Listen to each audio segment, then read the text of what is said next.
सोचिए, black holes जिन्हें हम इतना रहस्यमयी और विनाशकारी मानते हैं, क्या वो असल में हमारे यथार्थ को समझने के लिए सबसे जरूरी औजार हो सकते हैं? सुनने में थोड़ा अजीब लगता है ना? पर यही आज की हमारी पड़ताल का मेन टॉपिक है। तो चलिए इसमें जरा गहराई से उतरते हैं। और ये कोई छोटा मोटा दावा नहीं है। फिजिसिस्ट ब्रायन कॉक्स का तो मानना है कि ये जो कॉस्मिक मॉन्स्टर्स है ना, यही वो चाबी हैं जो हमें वास्तविकता की एक गहरी समझ तक ले जा सकती हैं। और यहीं से असली पहेली शुरू होती है। मतलब कोई ऐसी चीज जो अपने अंदर गिरने वाली हर इंफॉर्मेशन को हमेशा के लिए खत्म कर दे, वो भला हमें कुछ सिखा कैसे सकती है? यही वो बड़ा सवाल है जिसका जवाब खोजने के लिए हम इस कॉस्मिक सफर पर निकले हैं। देखिए, ब्लैक होल्स यूनिवर्स में एक ऐसी जगह है जहां पर फिजिक्स की हमारी दो सबसे कामयाब थ्योरीज, जनरल रिलेटिविटी और क्वांटम थ्योरी, आमने सामने आती हैं और बस फेल हो जाती हैं। दोनों ही काम करना बंद कर देती हैं। इसको ना ऐसे समझिए, जनरल रिलेटिविटी जो है वो आसमान की बड़ी बड़ी चीजों के लिए है, जैसे सितारे, गैलेक्सीज, और क्वांटम थ्योरी वो बिल्कुल छोटी छोटी चीजों के लिए है, एटम्स और पार्टिकल्स। अब ब्लैक होल एक ऐसी यूनिक जगह है जहां इन दोनों थ्योरीज को मिलना ही चाहिए। क्यों? क्योंकि यहां बहुत ज्यादा मैस, मतलब जनरल रिलेटिविटी वाली चीज, एक इतने से छोटे स्पेस में, मतलब क्वांटम थ्योरी वाली जगह में फिट हो जाता है। और बस यहीं पर आकर हमारी फिजिक्स के सारे नियम टूट जाते हैं। अच्छा, तो अगर ब्लैक होल को समझना है तो उसकी सबसे जरूरी चीज को समझना पड़ेगा, इवेंट होराइजन। और इसे समझने का सबसे आसान तरीका है एस्केप वेलोसिटी के कॉन्सेप्ट से। देखिए, हमें धरती की ग्रेविटी से बचने के लिए लगभग 8 मील प्रति सेकंड की स्पीड चाहिए, ठीक है? सूरज के लिए यही स्पीड 400 मील प्रति सेकंड हो जाती है। अब जरा इमेजिन कीजिए एक बहुत ही बड़ा तारा जो इतना डेंस हो, इतना घना हो कि उसकी सतह से बचने के लिए जो स्पीड चाहिए वो लाइट की स्पीड से भी ज्यादा हो जाए, तो क्या होगा? यूनिवर्स की सबसे तेज चीज, लाइट, वो भी वहां से नहीं निकल पाएगी। और बस यही तो है एक ब्लैक होल। और यही जो बाउंड्री है ना, इसी को कहते हैं इवेंट होराइजन। मतलब ये वो पॉइंट ऑफ नो रिटर्न है। एक बार इसे क्रॉस कर लिया तो बस वापसी का कोई रास्ता नहीं है।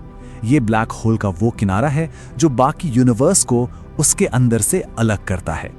और रुकिए, बात यहीं खत्म नहीं होती। यहां चीजें और भी अजीब हो जाती हैं।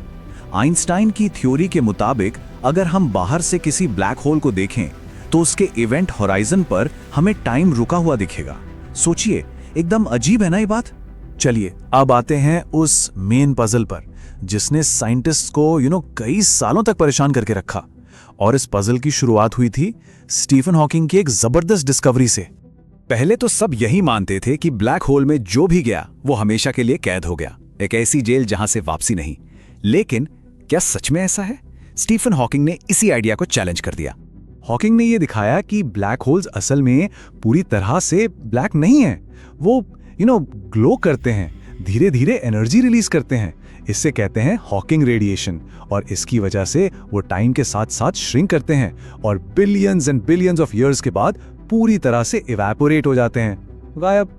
तो यहां से पैदा हुआ सबसे बड़ा पैराडॉक्स। देखिए, फिजिक्स का एक फंडामेंटल रूल है कि इंफॉर्मेशन, जानकारी कभी खत्म नहीं हो सकती, नेवर। अगर आप एक किताब जला दें तो थ्योरेटिकली आप उसके धुएं और राख के हर पार्टिकल को इकट्ठा करके किताब को वापस बना सकते हो, ठीक है? लेकिन जब एक ब्लैक होल इवेपोरेट होता है तो उसके अंदर गिरी सारी इंफॉर्मेशन का क्या? ऐसा लगता है कि वो हमेशा के लिए यूनिवर्स से मिट गई है। और ये तो फिजिक्स के रूल्स के एकदम खिलाफ है।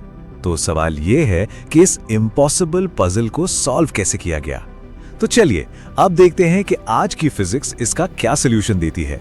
और ये सॉल्यूशन ऐसा है जिसने यूनिवर्स को देखने का हमारा नजरिया ही बदल दिया। तो सबसे पहली और जरूरी बात, आज के ज्यादातर साइंटिस्ट्स इस बात पर एग्री करते हैं कि इंफॉर्मेशन डिस्ट्रॉय नहीं होती।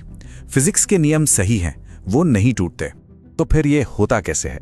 आइडिया ये है कि जो भी इंफॉर्मेशन ब्लैक होल के अंदर जाती है वो बहुत ही ज्यादा लंबे टाइम के बाद हॉकिंग रेडिएशन के रूप में वापस आ जाती है। वो जानकारी उस रेडिएशन के अंदर बहुत ही कॉम्प्लेक्स पैटर्न्स में छिपी होती है, एक तरह का कॉस्मिक कोड।